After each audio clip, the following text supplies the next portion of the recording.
combine harvester made a sound like a rifle shot. Then it stopped completely.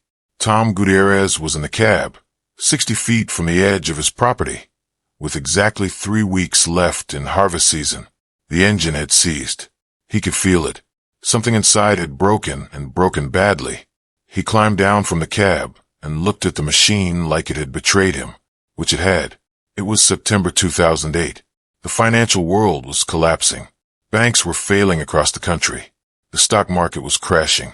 People were losing their homes. But Tom didn't have time to worry about any of that. He had his own personal crisis. He had his own disaster happening right in his field. He had 60 acres of grain that needed harvesting before the weather turned, and his harvester had just died. Tom Gutierrez was 47 years old and had been farming in the Texas Hill Country his entire life. His father had farmed here. His grandfather had farmed here. Farming was what you did in Blanco County. You worked the land. You grew crops. You sold them. You survived. But survival was getting harder. The drought had started 2 years earlier. Rain stopped coming. The land dried out. Crops failed. Cattle ranches that had water sources survived. Crop farms like Tom struggled. He'd borrowed money to buy seed. He'd borrowed money to buy fertilizer. He'd borrowed money to pay the bank.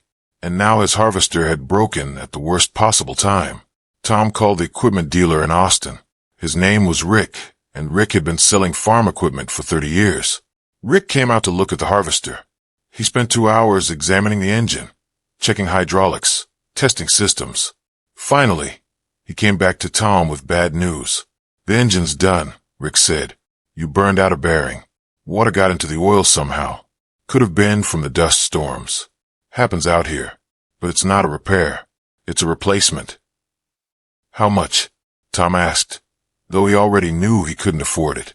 "New engine, $18,000. Used engine, maybe 12. Plus labor, you're looking at 14 to 16 minimum." Tom didn't have $16, let alone 16,000. He had debts. He had a mortgage. He had a wife and 2 teenage kids. He had nothing in savings. Everything he owned was tied up in this land and the equipment on it. "What if I can't fix it?" Tom asked quietly. Rick didn't answer.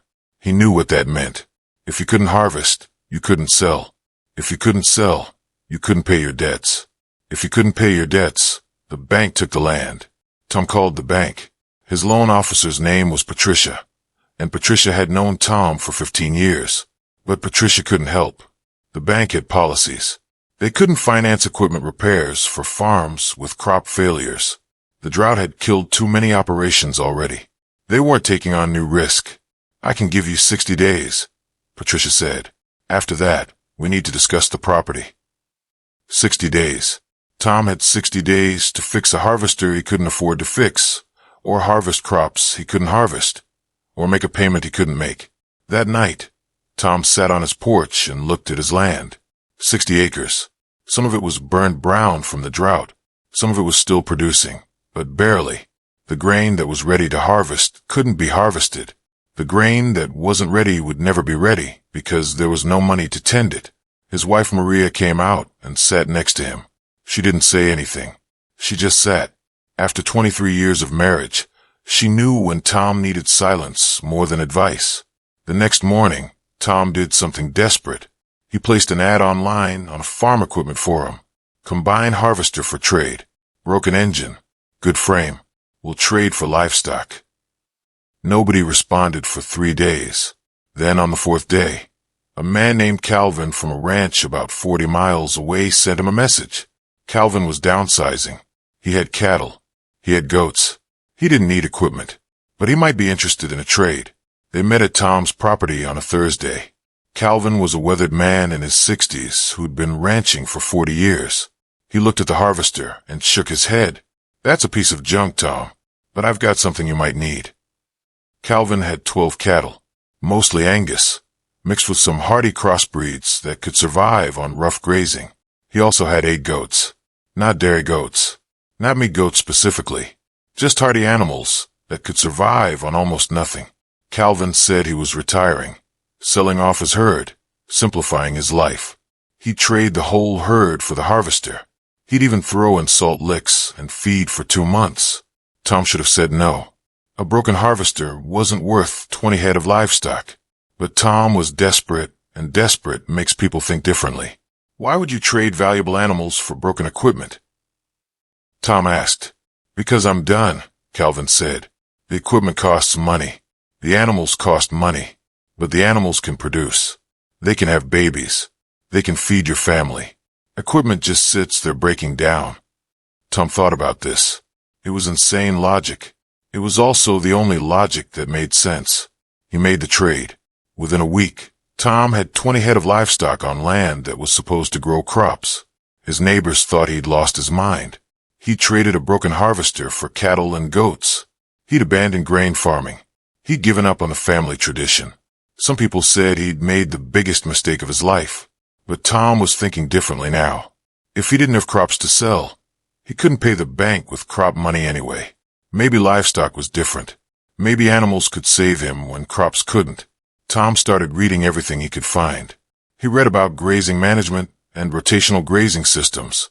He read about regenerative agriculture and how it was changing farming worldwide. He read about how soil could be rebuilt. He read about a man named Alan Savory, who had revolutionized how people thought about cattle and land management.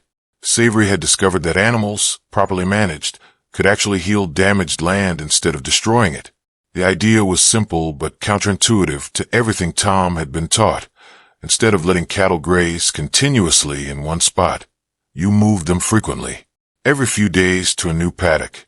You let the herd eat and trample the grass, which stimulated new growth instead of killing it. Their hooves broke up compacted soil. Their manure added nutrients.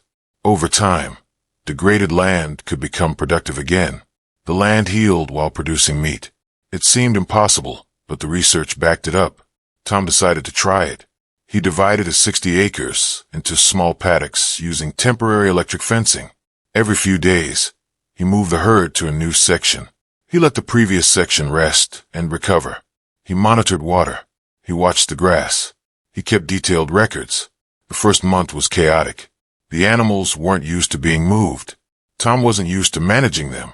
But slowly, something happened. The grass started coming back thicker in the areas where the herd had grazed. The soil looked darker and richer. The water retention improved. Places where dust had blown away for 2 years suddenly had plants growing. By month 3, the transformation was becoming undeniable and visible to everyone. People driving past Tom's property in their cars would slow down and stare. The land looked completely different. It looked alive again. What had been brown, dusty, and dying 6 months earlier was now green and growing with vigor. The grass was spreading into areas where nothing had grown for 2 years. The soil was visibly darker and richer. You could see the difference just by looking. Tom's wife Maria saw it first.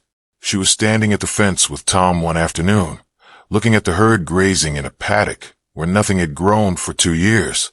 "It's working," she said simply. Tom nodded. He was afraid to believe it, but it was working. By month 6, Tom had increased his herd. He'd bred 2 of his cattle. The goats had babies. He had more animals and more productivity.